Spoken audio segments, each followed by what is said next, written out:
This year's unfortunately been a lot of bad news for Japanese company Nissan. Nissan's profits were down 99% this last quarter. Last week, we talked about how Nissan was offering buyouts to salaried workers. Now we're at the ground level.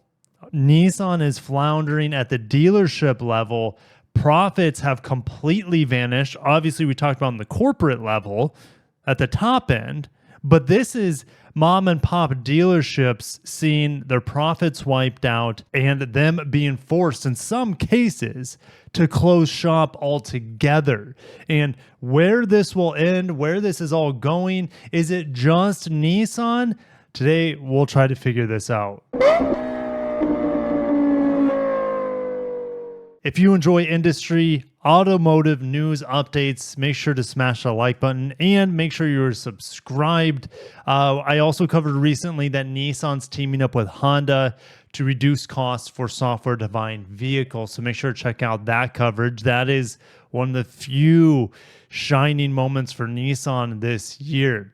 In the first half of 2024, the average Nissan dealership earned 70% less compared to the same time last year. And this is the lowest in nearly 15 years. What was 15 years ago? That was the financial crisis in 2008, 2009. Are we on the precipice of another financial blunder happening throughout the global markets? I think we very well could be. I'm not a financial channel whatsoever. But when we see these ups and downs, we have to look back in history and compare it to something. So financial crisis is the last time we've seen Nissan struggle this much at the dealership level.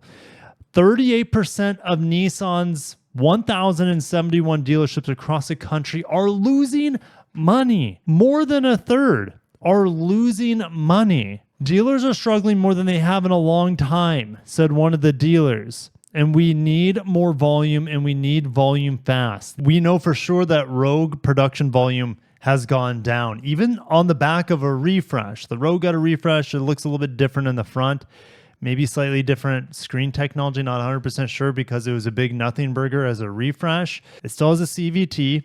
There are no hybrids. And those two things alone are killing Nissan's profits, or killing the desirability as a brand. According to Nissan financial data obtained by Automotive News, the dealership network's return on sales, which is a key measure of profitability, slumped to 1% in the first half of the year from 3.2% a year earlier. Check this graph out. In 2021, pandemic times, profits were good. 2022, even better. 2023, bad. We're going in the wrong direction. In 2024, they've all been erased, only 1%, but that's on average. Remember, 38% of the 1,000 plus dealerships for Nissan here in the United States is not making money. They're in fact losing money. The average net profit for a dealership in the first half, again, cratered 70% to just $262,000 per dealership. And the red ink has led to attrition. Nissan losing 8 franchised stores so far this year. It's not done. We have no savior right now. We don't have Gandalf at Helm's Deep. You know, when the sun comes up, there's no savior here. Nissan has no hybrids unless you look until past 2026. Their e-Power has never come to the United States. They don't have any exciting products to save them.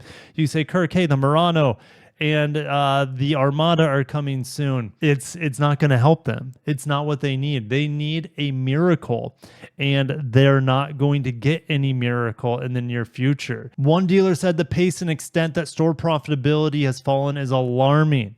5 dealers interviewed for this story. Of course, they don't want to be mentioned or named, in fear of retaliation from parent company Nissan. One of the dealers says Nissan is selling, at best, half the volume of Honda, Toyota, Subaru. Okay, those are other Japanese automakers, but you also have to keep in mind Mazda. Mazda's up 30% for the month, and I believe they're up about 11% on the year in terms of sales. So Mazda dealers are licking their chops. Subaru, Toyota, Honda dealers are licking their chops.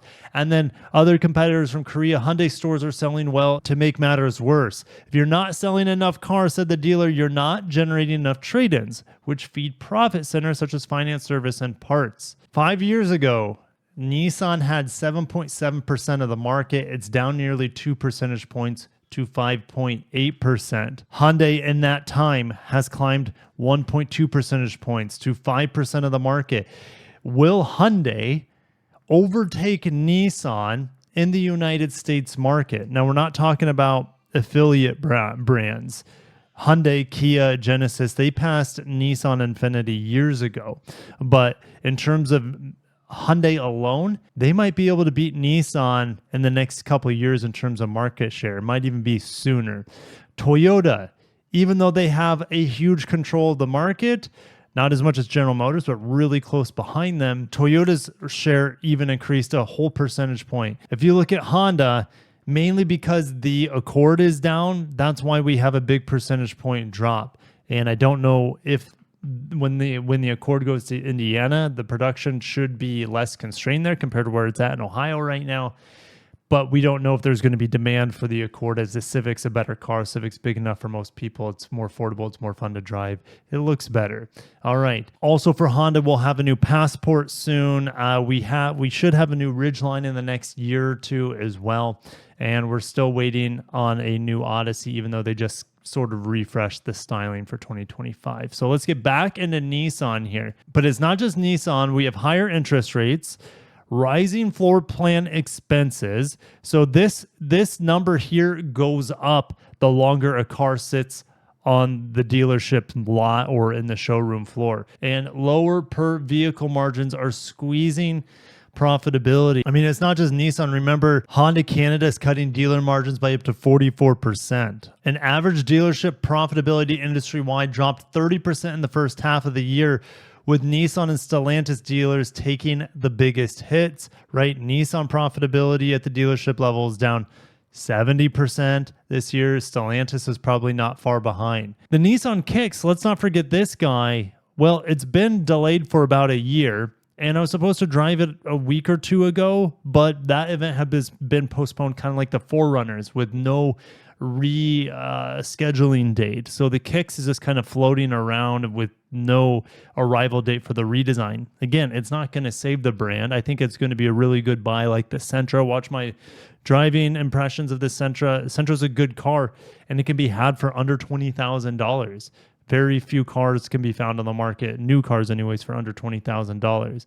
Nissan is the only major automaker that doesn't offer a mild or plug-in hybrid vehicle in the United States. Now, I think what they mean here by mild is obviously a 48-volt mild hybrid, but also a standard hybrid. You could say like the Civic hybrid or the Corolla hybrid, the Prius, things like that could be considered a mild hybrid in comparison to a plug-in hybrid. Nissan has no electrification outside the Leaf and Ariya, which are battery electric, and battery electric interest is not good right now in the United States. It's different in China, it's different in Europe, but in the United States, BEVs are not taking off. And Nissan had this ARC press briefing at the end of the fiscal year in 2023, so that would have been March 31st. Even by fiscal year 2026, so that would be end of March 2027, they only have 20% hybrids, which includes mild hybrids / e-power as well as plug-in hybrids. Only 20% EV, 60% ICE. So even 3 years from now, we have a very slow electrification rollout. Now, they are also producing a new pickup truck with Mitsubishi in Mexico, but we don't know when that's coming. Apparently, they're going to be borrowing the Outlander's plug-in hybrid powertrain. Again, when is that going to be? 2027? Next gen Rogue expected in 2027 will have e-power and plug-in hybrids. That's like almost a decade after the RAV4 Prime came out, right? So like Nissan's a decade behind with hybrid technology, or at least hybrid technology rollout here in the United States. How strong of a company will they be when those products come out is a question. Are they going to be able to float the next 2.5, 3 years until these hybrids come out? That is the question. About 30% of Toyota sales last year were with hybrids, but by like the end of 2026, it could be over 60% of Toyota's sales in North America as hybrids. Half of the Accord, half the CR-V sales are hybrid. You look at the new Civic, hybrid, 40% of all Civics are hybrid at this point. Hybrid is the new EV, says IC Cars executive analyst Carl Brower. I reference IC Cars quite often. They have some really interesting studies. But automakers are positioned to take advantage of this shift and are grabbing sales and market share. So that's Kia, Hyundai, Toyota, Mazda is starting to get some hybrids now. Of course, Honda. Nissan told dealers in April that it expects to revive product and marketing propelled the brand's U.S. sales more than 20% higher in fiscal year 2024, which runs through March 2025. But it has been a rough start. Sales are down 2.3% in the first quarter of the fiscal year 2024. So they're saying, hey, we're going to get us 20% higher. But look, they've just fumbled out the blocks. They stumbled. They are not going to get 20% higher sales. They're down 2.3%, and who knows where the rest of the year will take them. And with that 20% increase in sales, supposedly that was going to give them 6.2% market share, but instead they're going to be slipping even more. Remember, it was 7.7 or 7.8% market share in the last 5 years. It's down to 5.4%, but they're going in the wrong direction. They're losing sales here compared to the previous year. Retailers, meaning dealers, saying the revenue and market share targets are aspirational, and saying Nissan lacks a comprehensive incentive strategy to drive customer consideration and sales. I mean, look, Nissan's profits are down 99%. They don't have a lot of money to put back into sales programs or incentives, in my opinion, even though they have to keep doing that. But there's no product here. I'm driving the Nissan Z this week. I can recommend that car. I like the Pathfinder. I like the Frontier. Outside of those three vehicles, unless you're getting a killer deal on a Nissan, they're hard to recommend. Yes, the Sentra. I just talked about the Sentra, reviewed it. It was like, you can get them for under $20,000. That's a good deal in today's market. But people don't want Nissan's CVT, even though they've probably been largely fixed over the years. They're much better than they used to be. It's just they have that terrible reputation at this point. You have the lack of hybrids, and people right now don't have money to spend on cars. Cost for everything else is going up, and so people are holding on to their cars longer than they ever have in the history of car ownership. They talk about how Nissan is stepping away from celebrities and their ads. Remember Brie Larson from the Avengers, the Marvel movies, Captain Marvel, whatever her name is. Yeah, she was a big part for like 2 years or something for Nissan commercials.